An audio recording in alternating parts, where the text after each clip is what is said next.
second of its focusing on earthquake recovery and mitigation will be held over the next year. Before our featured presentation, I'd like to have the opportunity to tell you a little bit about CREW, the Cascade Region Earthquake Work Group. CREW is a of private and public representatives working together to improve the ability of communities throughout the Cascadia region to reduce the effects of earthquakes and related hazards, such as tsunamis. CREW's goals are to promote efforts to reduce the loss of life and property damage from earthquakes, education efforts to motivate key decision makers to reduce associated risks for earthquakes, and to foster productive linkages between scientists, critical infrastructure providers, businesses, and government agencies in order to improve the viability and resilience of communities after an earthquake event. For more information about CREW, you can visit CREW's website at www.crew.org. The presentation today, the title is Building a More Resilient State to Earthquake Hazards, Resilient Washington State Initiative. The presentation will highlight a project initiated by the Washington State Seismic Safety Committee in 2009 with the purpose of providing a long-lasting blueprint for improving Washington's resilience to damaging earthquakes. The page key experts and stakeholders within the critical services, housing, economic development, transportation, and utilities sectors, public and private industry.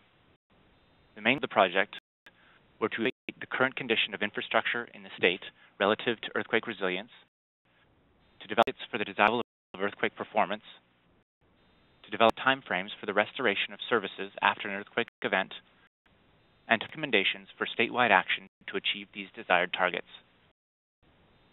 We have our presenter today, John Schelling, the Earthquake and Tsunami Manager for Washington State Emergency Management.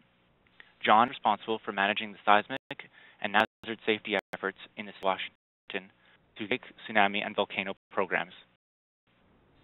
Washington State Seismic Safety Committee is the state and local tsunami work group and is currently serving as a state co-chair for the National Tsunami Hazard Mitigation Program's Mitigation and Education Subcommittee. In addition, he's also the Emergency Management, Policy Analysis, Land Use Planning, and Implementation of Smart Strategies. Bachelor's of Science degree from the University of West Florida and his master's degree from the University of South Florida. For presentation, and I pass the floor on to John, I'd like to remind our listeners that there will be a question period at the end of the presentation that facilitate that you can use your question and answer dialog box in the drop-down menu at the top of your computer screen to submit to me any comments or questions. I'll pass the floor on to John. Thank you, and I want to thank CREW for the opportunity to share a little bit about some of the work that's been underway in Washington State for a number of years now, looking at our capacity for resilience.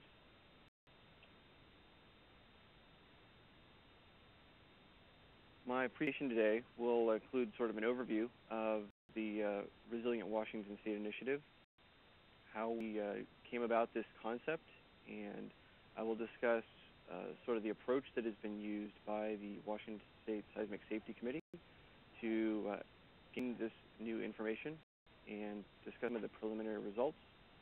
I'll talk about some of the few early lessons learned and share some considerations for other stakeholders or other states or partners who are interested in undergoing this kind of rigorous evaluation of existing infrastructure and trying to identify ways to make our society more resilient to these types of events.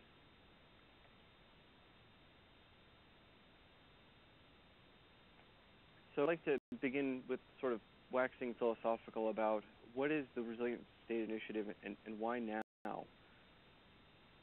The Washington State Seismic Safety Committee, which is a subcommittee of the Emergency Management Council, is keen to provide policy recommendations to the governor and legislature through the Adjutant General and the Emergency Management Council. The committee has ebbed and flowed over the years. Most recently, the results were recommendations shared from 2004. At that time, the committee was on a little bit of a hiatus, and there's a need to bring this group back into its form that's designated in the current RCWs, the Revised Code of Washington. The Seismic Safety Committee, when it was reestablished in 2008, began to look back at the policy recommendations that were identified in 2004 and found that most of them had been implemented, but a few critical pieces, such as finding a way to make the retrofit of unreinforced masonry structures, other key lifelines, had not had as much activity as other ones that were a little bit more easy to implement, some of the lower-hanging fruit. At about the same time that this committee was being reconstituted, the San Francisco Urban Planning and Research Association, or SPUR, had just published a document entitled The Resilient City. And this is a document that looks at the current state of resilience to a scenario earthquake in San Francisco. The initial report that was developed looks at 4 key considerations for policy, looking at the existing status of resilience for the city of San Francisco, how to the challenge of existing buildings that are pre-code and now, based on the current hazard assessment, pose a risk to people and surrounding property. Identifying key ways in which to build this infrastructure right the first time. So that is, as hazard assessment evolves over time, we're not finding ourselves in this current situation of always being behind the 8 ball and not having our infrastructure and actually critical infrastructure and lifelines up to a status that is going to be able to recover more quickly.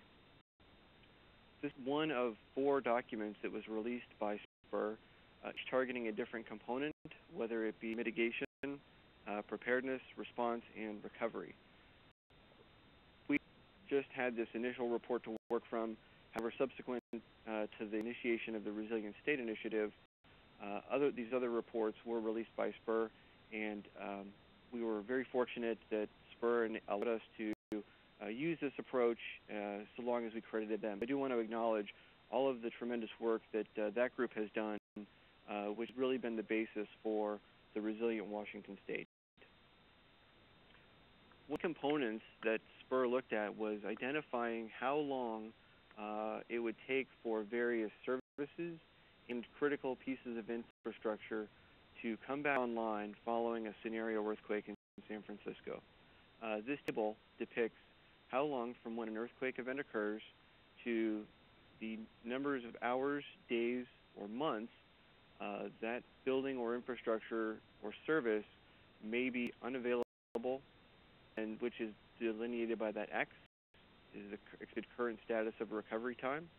And the shaded boxes look at a category for recovery, a target, if you will, for safe and operational, which is the lightest color box, safe, usable during repairs, safe after moderate repairs, category C, and then category D, safe and usable after major repairs. For lifelines, and that's for buildings, for lifelines you can see there's a different time frame in terms of 100% being restored within 4 hours, 100% being restored within 4 months, and then category D is 100% restored within 3 years. One of the components of the SPUR project was to identify transparent performance measures that could be incorporated into this table, and identifying within these time frames the condition that they were seeking to have the built environment restored to, related to sort of the initial response and staging for reconstruction, housing, sort of the short mid-term time frame, and then the longer-term time frames for reconstruction and recovery. Working this template that SPUR provided, the Seismic Safety Committee determined to provide a framework for improving our resilience in Washington State when earthquakes occur. This is something that can be a blueprint, if you will, for long-term implementation.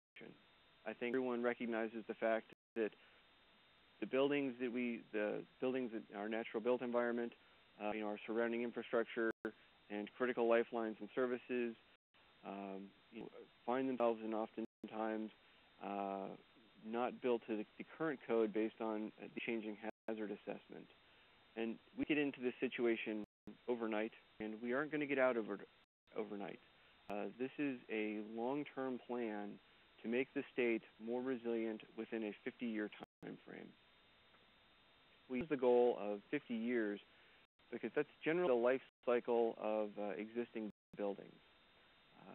So our main focus will be to provide implementation strategies by short, mid, and long term, trying to leverage the available financing resources that may be available within those times.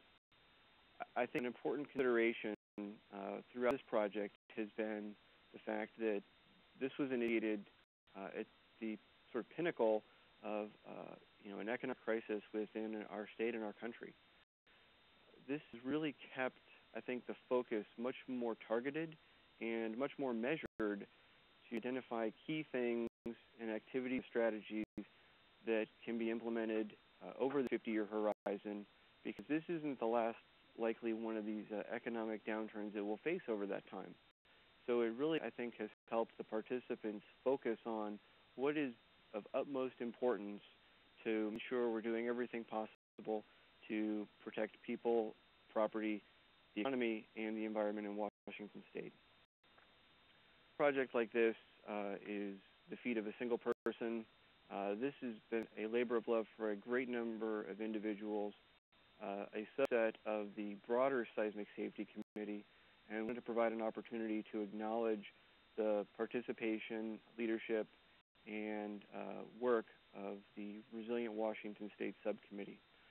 Stacy Arletti from Dagan Kolb Engineers, the CEO of that company, graciously volunteered to chair the Resilient Washington State effort based on some of the work that was done by another Dagan Kolb principal, Chris Poland, who's also a member of SPUR.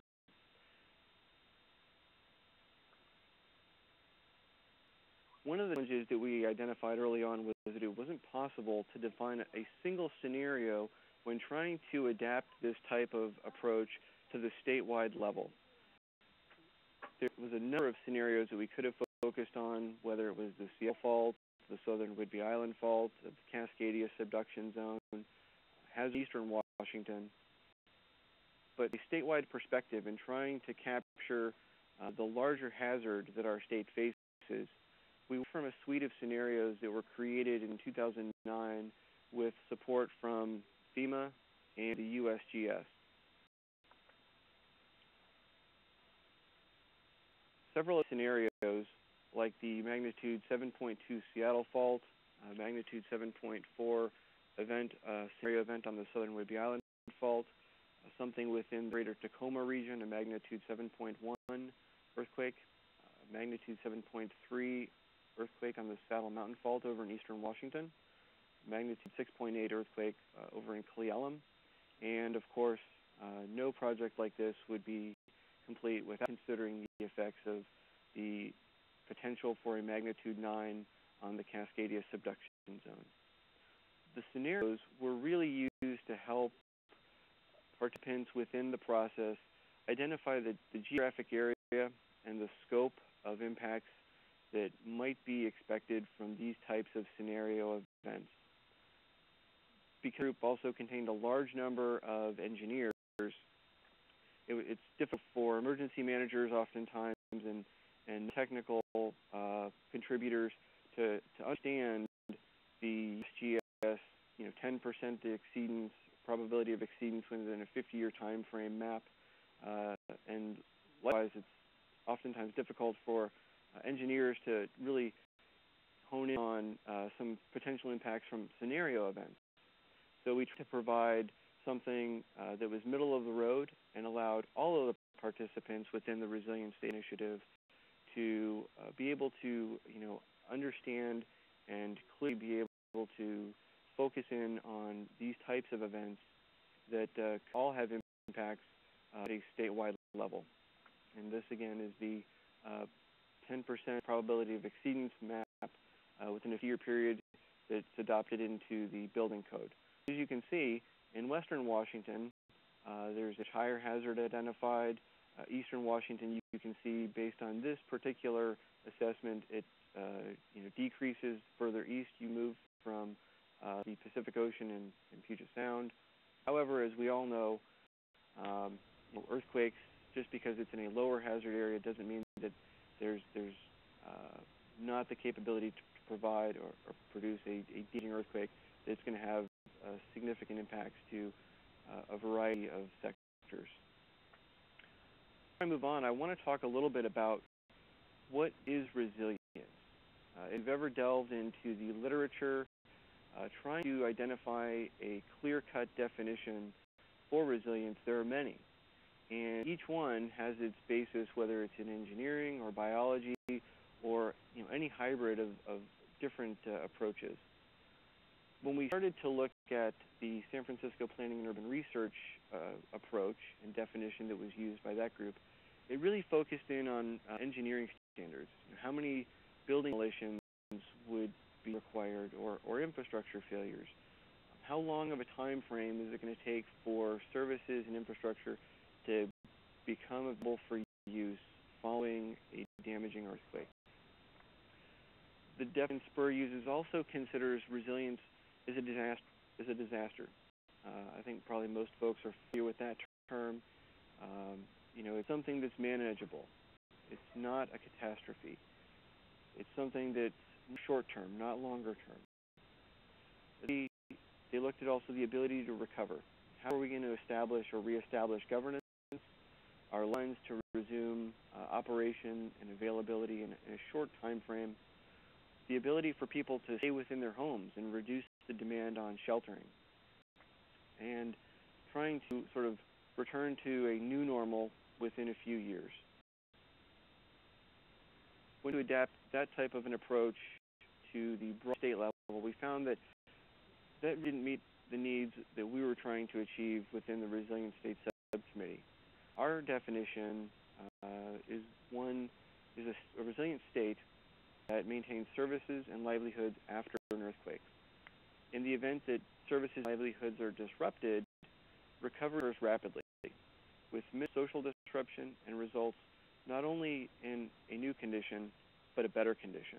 So we're not simply trying to bounce back to where we were. We're trying to bounce forward and alleviate damage to property and the environment and people in the future.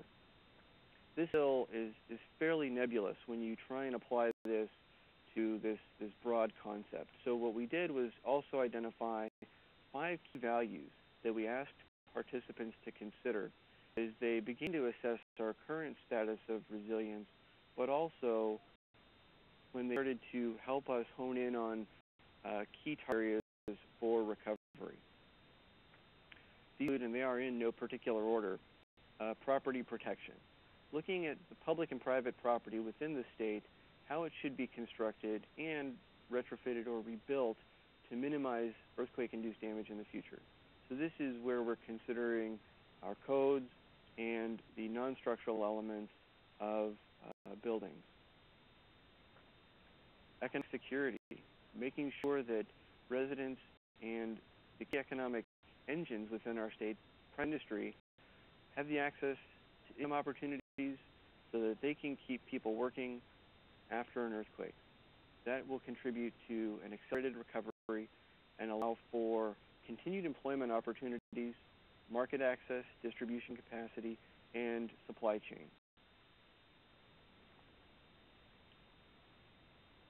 Environmental protection. I think of the things that people recognize is of great value to everyone in the Pacific Northwest is our natural environment. We want to make sure that the natural resources and ecosystems of the state are managed in such a way to minimize earthquake-induced damage. This includes the proper use of growth management, accident response capacity, and industrial safety measures.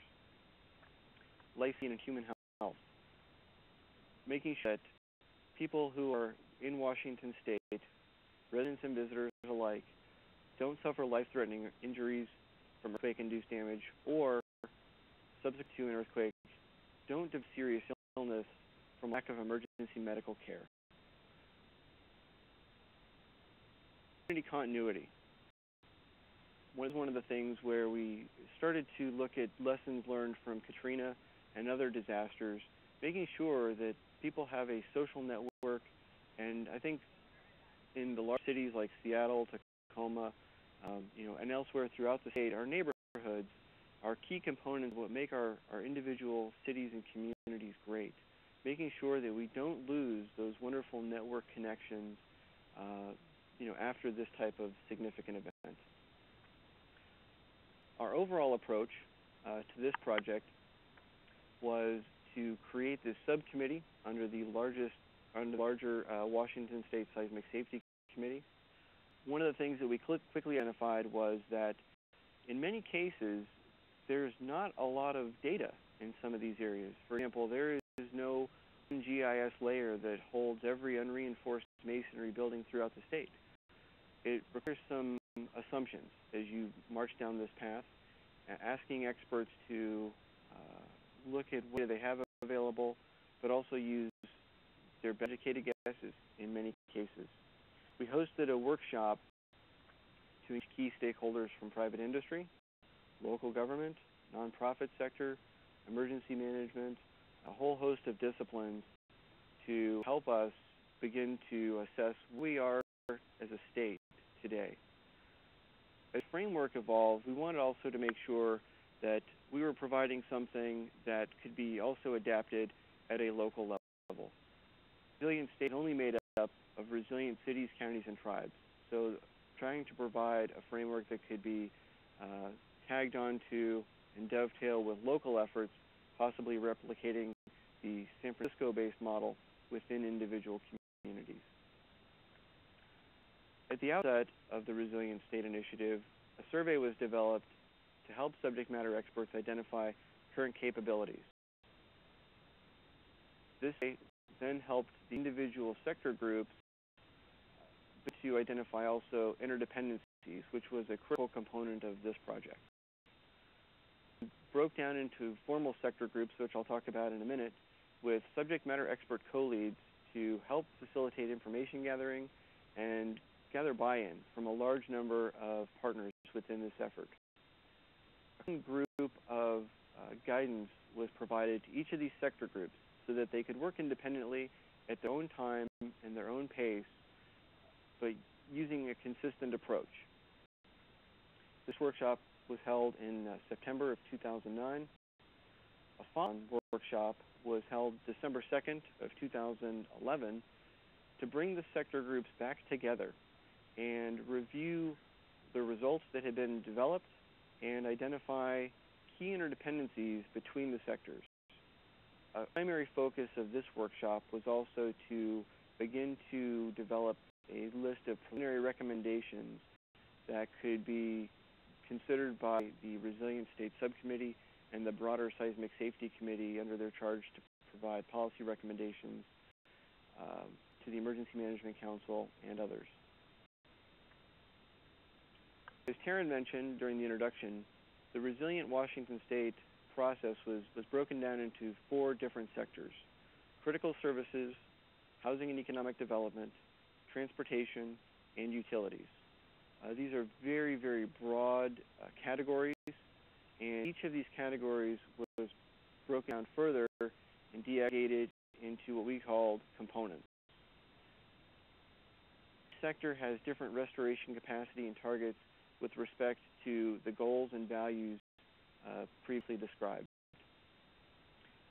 This organizational chart sort of describes the structure of each of the components and the sectors. So, for example, you can see within the utilities group, water and wastewater were considered, food control, electricity, fuel, and information and communications technology.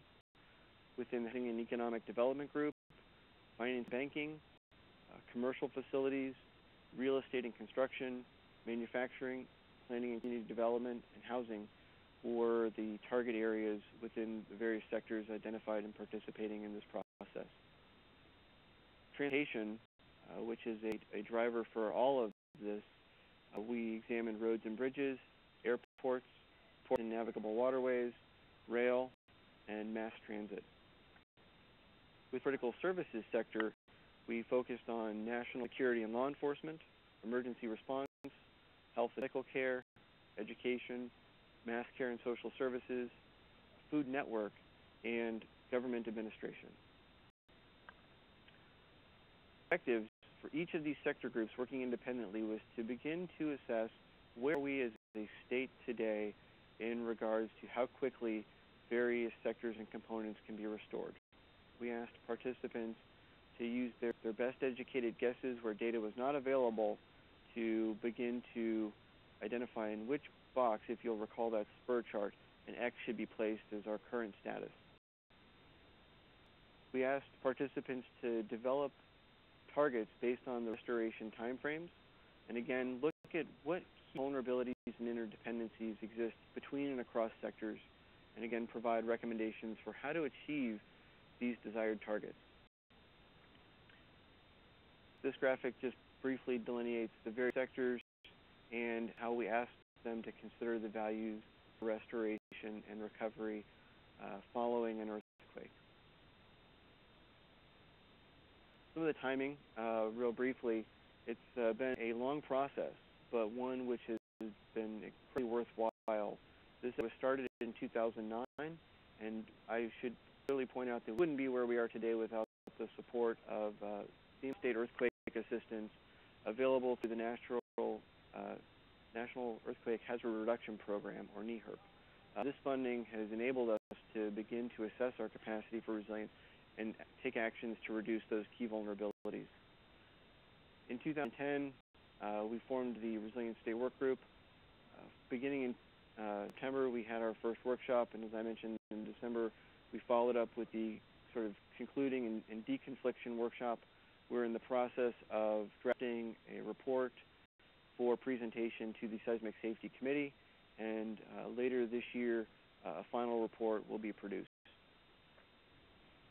So you're probably wondering, after all of this assessment, where is Washington State today? I want to highlight the fact that these results are preliminary. They're based on subject matter expert input and guidance, but there may be some modifications as the Subcommittee and Seismic Safety Committee begin to maybe assess a few of these in greater detail. Utilities, it was really difficult in some cases for the participants to consider the suite of scenarios and the existing building code USGS map, that 10% probability of exceedance within a 50-year time frame. This group really focused in on two scenarios that they felt encompassed the larger suite of scenarios. And so they targeted the Seattle Fault scenario, Cascadia scenario, and looked at both scenarios where there's some overlap. So see in cases related to where we are today, there's obviously some room for improvement related to our how quickly we need water supply available for drinking water, and especially after an event for firefighting. Looking at how wastewater systems may be out of commission, looking at impacts to flood control, electricity, fuel, and telecommunications. Moving on to critical services, you can see in some cases, looking at law enforcement and emergency response in particular, the participants in this group feel in many cases we're at where we should be, which is marked by, you can see that X being within the same box. And in some cases, we again have some room for improvement. I'll mention in terms of education, in particular, one of the components that was assessed as part of this process was not only being able to have facilities available for children to return to school, but also having teachers available to deliver curriculum. This was something that came up time and again, of course, as you begin to look at how we can get people back to work, and especially working parents. They've got to be able to provide child care and have their children back in school. And so this is something that was a focus of this particular group. You can see the tables look a little bit different between the work groups, and this is why I say this is draft and preliminary, subject to change, because we are trying to standardize, in some case, some of the display of this information. With the Housing and Economic Development group, many facilities and services were meeting the targets that were identified, and I'll talk about colors real briefly. In terms of the red shading, that is where certain services need to be available, especially for emergency response within that time frame. Is a maybe 75 to 80% restoration, and green is much more longer term, say 90% restoration. One of the components that the Housing and Economic Development group identified in particular, which is a challenge for all communities and states dealing with unreinforced masonry structures. That's an area that we're going to continually focus on and probably delve into some more detail. In terms of the capacity for restoration for housing, we looked at the sort of pre-code 1950s housing, which typically aren't bolted to their foundations, and then the post-1950 housing, and you can see the disparity in terms of how quickly it may take some of the types of structures to be functional for residents to be able to shelter in place. This is, again, something that we carried forward from the spur concept, was trying to find ways in which to keep people within their homes following these types of damaging events. Transportation, looking at a variety of segments within the I-5 corridor, I-90, I-405, looking at our floating bridges, and the availability of minor and major arterials, which are critical for response, are also critical for the delivery of goods and services to businesses, and being able to provide mass transportation to a region which struggles on a daily basis, accommodating a high level of vehicular traffic. So these are, again, the X's are where we may be today, and red is providing initial response for emergency responders. Yellow is a time frame and sort of a mid recovery, maybe 50% operational, and green returning to maybe an 80 to 90% threshold. One of the early lessons that we've learned from this approach is it is extraordinarily challenging to try and consider multiple scenarios at a level such as the state. Trying to consider this from a 50,000-foot view is significantly more difficult than trying to examine one scenario at a time. So one of the lessons I think that was learned, and we've been communicating this with other states that are beginning to undertake this type of evaluation, is consider examining one particular scenario at a time. Trying to look at also existing planning that's underway.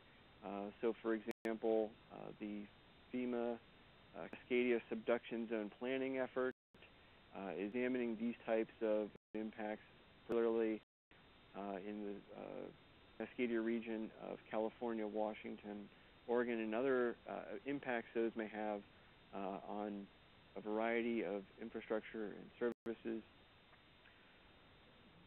One of the other themes heard from participants throughout this process was, a large focus on these tables. And it's important to remember these aren't the final products. These are tools, an assessment tool to help identify sort of in very broad terms where we may be today for some of these particular events. They're not the final deliverable, especially for this product. The end game and final deliverable will be a set of well-conceived policy recommendations to make people, property, and the environment and the economy in Washington safer and less vulnerable now and in the future to these events. So when looking at trying to adapt this at another level, perhaps using an approach that using survey data, you may put an X in this box and then ask participants to tell you where you're wrong. Because it's very easy, especially when looking at transportation and utilities infrastructure in particular, there is a lot of robust information to say, well, which bridge, which road segment, what are we talking about in particular with perhaps various pieces of infrastructure. So using that approach and having folks tell you where you're wrong. And again, what is the goal? Is it to have fast response, or is it to provide more proactive measures through mitigation opportunities? Looked at this as an approach to expedite and reduce the necessary resources required for a response by implementing in smart mitigation, making sure that we're doing everything possible and practical and achievable within that 50-year time frame, given the financial constraints that will occur now in the short term and again in the long term. So we're reducing those vulnerabilities and buy down that recovery by perhaps finding the themes, interconnected interdependencies between the various sectors. For example, if there's one thing that could be identified across all four sectors, that might help implement a faster response, but you're alleviating vulnerability in more than one area. I should also mention that one of the things in terms of the recommendations that participants have tried to consider is ways in which we can put people back to work. Try to identify mitigation measures that may be supported by a variety of stakeholders. For example, looking at a way in which perhaps the finance and banking industry might be able to help support a training program within community and vocational technical colleges to have inspectors available to do assessments for structures if there was a required disclaimer of the status of that particular structure. So if there was a policy that required every home or structure that was bought and sold to have an assessment of its current status, so the buyer knew what they were getting. Obviously, a need to have qualified inspectors produce that type of an assessment. So finding which we can, again, put people back to work. And that's just one example. Not that that's going to be a final recommendation, but it's that type of mindset and that type of an approach that we've tried to consider throughout this process. Unfortunately, I don't have for you the final deliverable in terms of the policies, the ways in which we're going to achieve these implementation of these smart mitigation strategies, because that's something we're still working on. And we're hopeful that we will have that, if you'll remember the timing, probably by mid-year of 2012. So with that, I would say stay tuned. Keep an eye out for this information, and feel free to contact myself or any of the other members of the Resilient State Committee for more information. And with that, I'm going to turn this back over to Taryn for questions and answers. Thanks a lot, John Schelling. I know we're all looking forward to seeing the culmination of all your hard work. So we'll now open the floor to questions from our listeners. Just a reminder, again, you can use the Q&A dialog box in the drop-down menu at the top of your computer screen to submit any comments or questions that you might have. So while we wait for some questions to come in, again, I'd like to thank you, John Schelling, for an interesting presentation on a very inspiring project for community resilience building at the state level.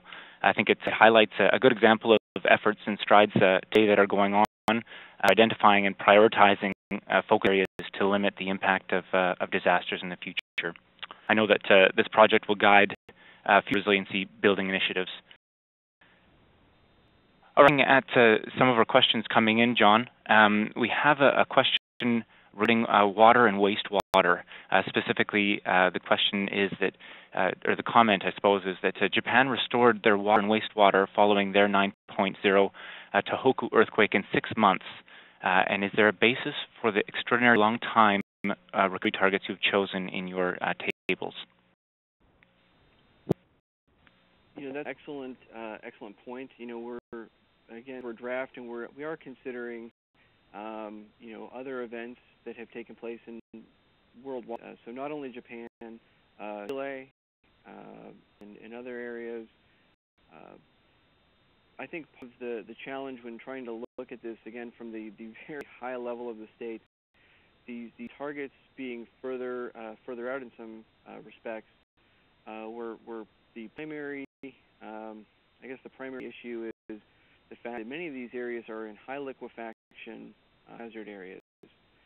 Looking at the Kent Valley, the Olive Valley, and the infrastructure that crosses these valleys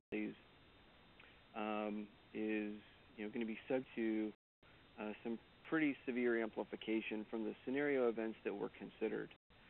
So that is one of the reasons why these times may be a little bit further out than Japan.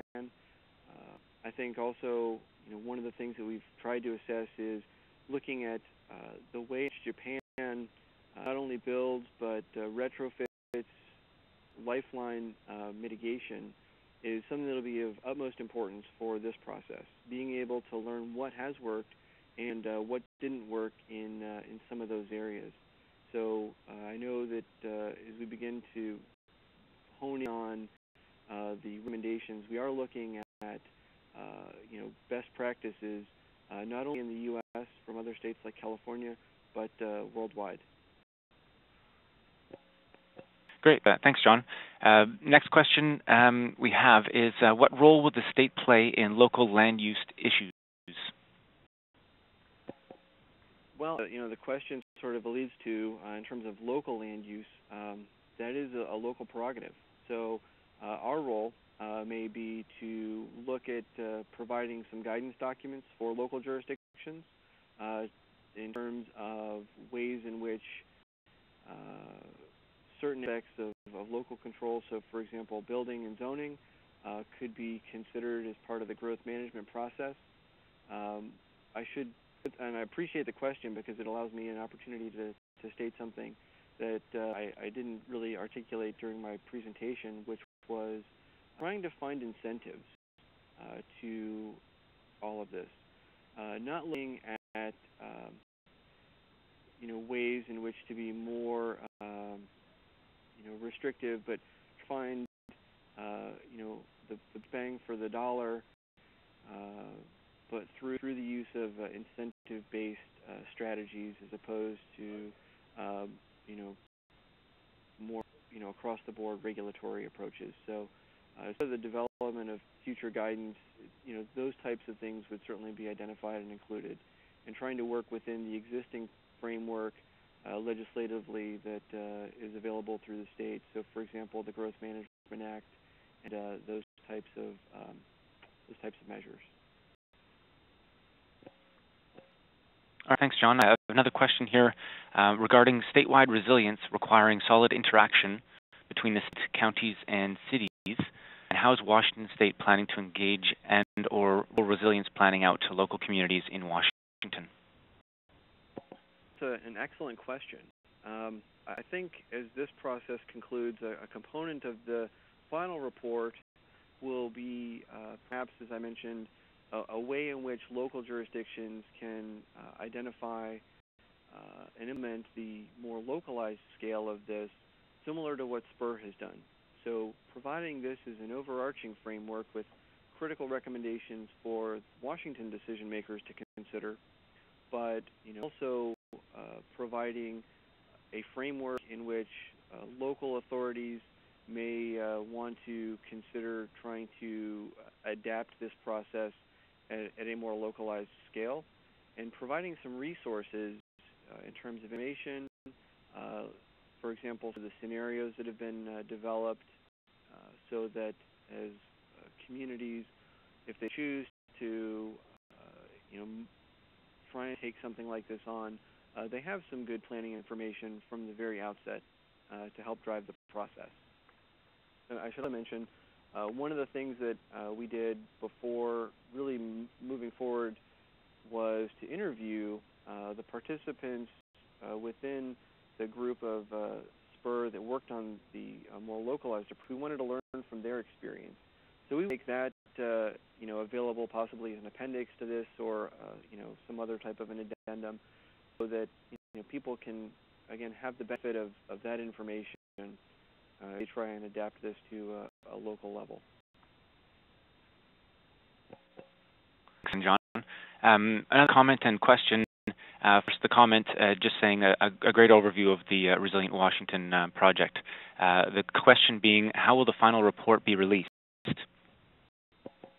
will be released through the Washington State Seismic Safety Committee up through the Emergency Management Council. So the final report probably be printed and to the degree that resources are available to do so, for distribution to the ultimate target audience for this, which is the decision makers at the state level. And certainly we'll be able to provide all of this material online. The Seismic Safety Committee has a webpage that is accessible from the Emergency Management Division webpage at www.emd, as an Emergency Management Division, .wa.gov. And in the search box, if you just type Seismic Safety Committee, you should be able to access the existing page where there's some current information, but that's probably one of the places where the final report will be displayed. Great. And just so participants know, there is quite a bit of activity on the question and answer dialog box, which is great, but I'm going to be picking through certain ones just to keep things rolling. So the next question, John, will the sector group final report incorporate any preliminary assessment of how timelines could be affected by cumulative impacts of iterative impacts, example aftershocks, and thus modify the restoration timelines and costs? Wow, that's an excellent question. I unfortunately probably don't have an excellent answer, and I'll give you my best attempt. I think, we as we try to ascertain the impacts from these particular events, especially since most of these were very shallow type of crustal events, and looking at Acadia in particular and the number of aftershocks that Japan has been dealing with, it's probably been something that was in the minds of a lot of the participants. However, I don't know that it has been clearly articulated within the process. That was something we specifically asked people to consider. So as we begin to look at final recommendations and recovery targets, it is something I can say that we will now consider because of this very excellent question. So that's as good as I can answer that one right now. Okay, so next question I have is asking if plans for evaluating buildings have installed seismic gas shutoff valves, and referencing the Northridge earthquake and their efficacy. So if you could speak to that. Well, that's be something that comes up in terms of the recommendations. I will say there is clearly going to be a few recommendations related to filling the gaps in the data that's available, and that's one piece of this. Is there are a lot of things that we discovered that we don't know. We need to do a little bit more evaluation and study on, and those may be priority recommendations to help build on future recommendations, to lay the groundwork to provide a better strategy for moving forward. So that might be one piece of an assessment, is looking at and to find some resources to help that at a local level, and then, maybe trying to find a way to implement that, especially within critical facilities throughout the state. Great, thank you, John. Question is regarding the resilience strategies or recommendations to mitigate loss of life and damage to property for critical facilities like port and harbor, harbor communities at the state level. I'm sorry, could you repeat the question? Yeah, so what kind of resilience strategies would be required to mitigate loss of life and damage to property for port and harbor communities at the state level? Oh, that's a great question. We've been very fortunate to have the participation of emergency managers and security directors within the port community. So their input will be and has been incorporated into sort of the establishment of these time frames, but we want to seriously consider their input as we begin to look at recommendations. One of the key components, especially within ports and harbors, is they're generally typically built on highly liquefiable soils, and trying to find ways in which to find cost-effective mitigation to alleviate some of those potential impacts. That's a huge challenge and a huge task that I'm not sure has been successfully completed, to a large degree, anywhere. But I think there might be some good ways to alleviate those impacts to better protect people. I would also say that we look at the tsunami aspects from things like Cascadia or Seattle Fault, for example, very vulnerable port facilities that have substantial vulnerability, not only in terms of the people but the infrastructure that's there. Look at and building on another project that's been underway, which is Safe Haven, and identifying opportunities for vertical evacuation to make sure that people are have high ground available, so that can get there within a very short amount of time and sort of shelter in place from the ensuing tsunami waves that would be a secondary hazard from some of these earthquakes.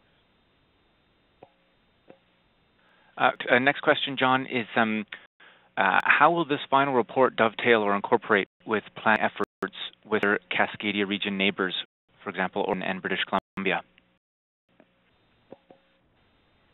Well, we certainly hope to provide this report to those groups so that they can incorporate this information into any of those planning processes.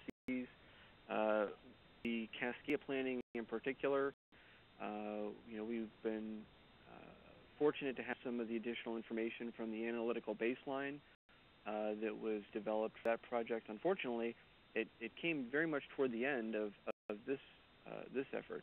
So we certainly want to, take advantage of that information, but provide this to other groups that seek to really use this as a new way to examine how resilient they might be for these types of events. I might just add, John. Cascadia Region Earthquake Working Group is a good platform for sharing these things. I know that other states, I can speak for B, are very interested in hearing results and following forward with our own plans. So, next question is addressing the participation of Washington State tribes in the Resilient Washington Initiative.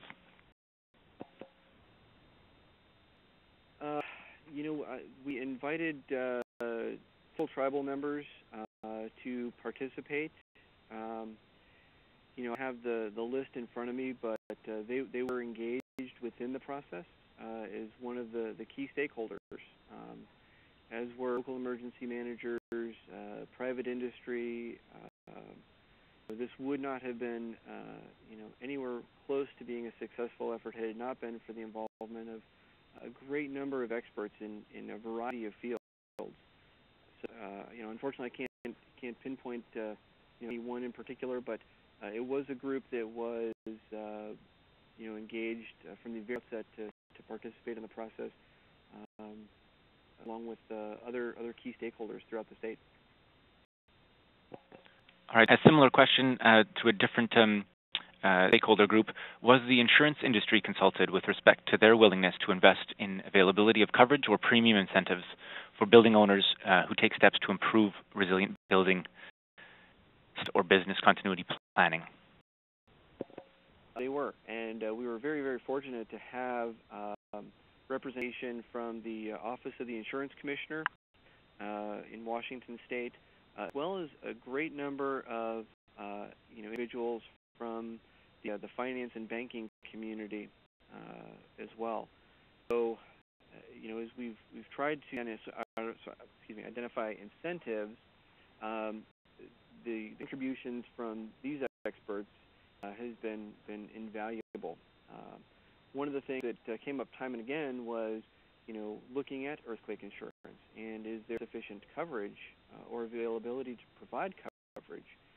And unfortunately, one of the challenges, I think, has been that because the hazard has been identified and the hazard assessments have indicated an increased level of hazard over time, the availability of coverage has potentially decreased over time.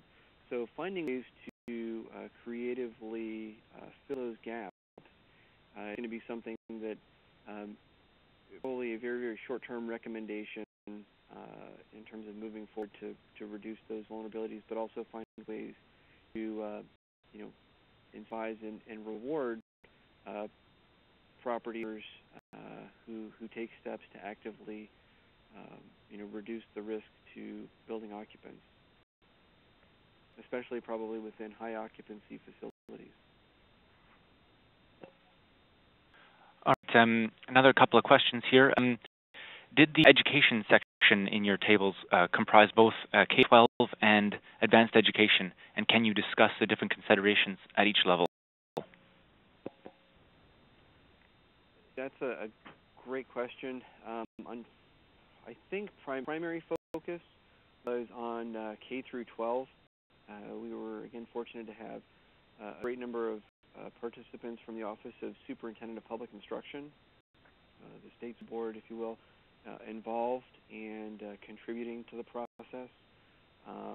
We have groups from higher education involved, from Western Washington University, the Resilience Institute in particular.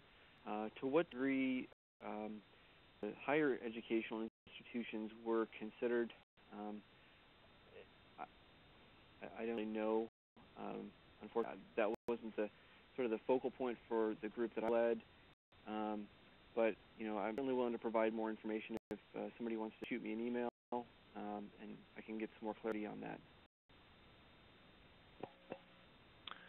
John, we have another question here. This is a good one. I like this. If you had to do it over again, would you do it differently? And what advice do you have for other states that are considering state and local resilience planning efforts? In terms of the first question, I think we would definitely do it over again. This has been a unique opportunity to really get a better understanding of where we are in Washington with respect to the level of hazard that we face and identifying vulnerabilities that exist, but also having a plan to reduce that vulnerability over the long term. If we had to do it differently, I think I would suggest in other states that we're beginning to examine this type of an approach to start small. One of the things that we've learned, and as you saw from our timeline, is this takes a while. It's not something I don't think that can be accomplished, especially at a state level overnight, or within a very short amount of time. And I think that comes down to the lack of available data in some respects. So being able to start small, maybe focus on one scenario, or maybe even just one region within the state, and try and broaden it over a period of time to encompass that broader statewide perspective. So that would be one of my recommendations is maybe start small and focus on one scenario and build from there. All right, I have time for just a couple more questions here, John. Can you address the particular next steps and or information needs been identified for the URMs, the unreinforced masonry buildings? Well, one of the things, and this goes back to an earlier question, is the fact that this is a statewide problem, statewide issue. But buildings such as URMs and most buildings that fall under the purview of local governments.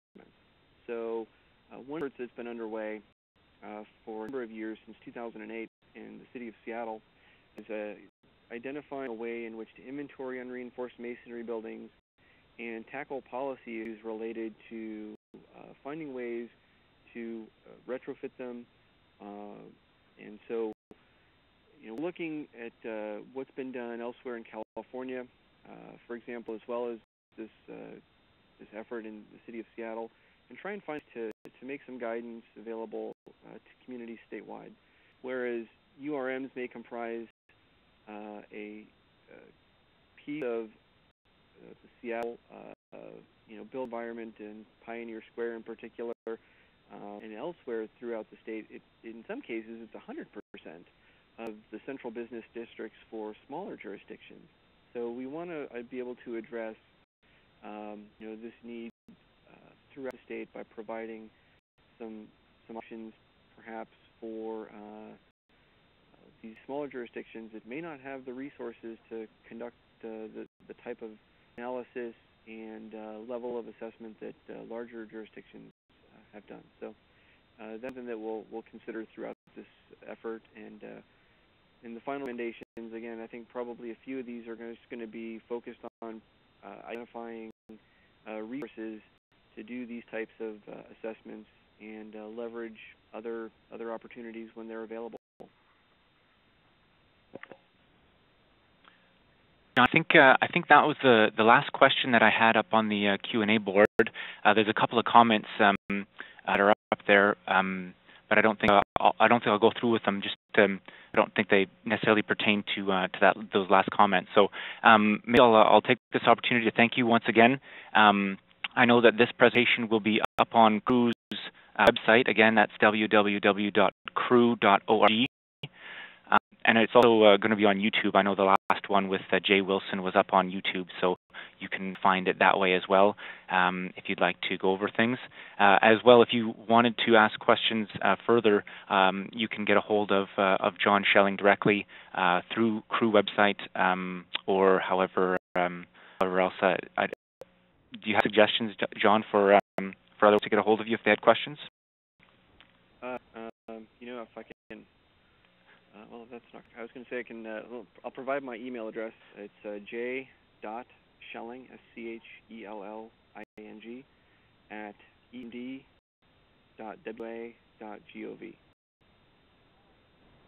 Great. That again. Thanks so much, John Schelling, and thanks to all the participants for joining us. And we'll look forward to our next presentation, will be happening in the next couple of months. So then, and we'll talk to you soon.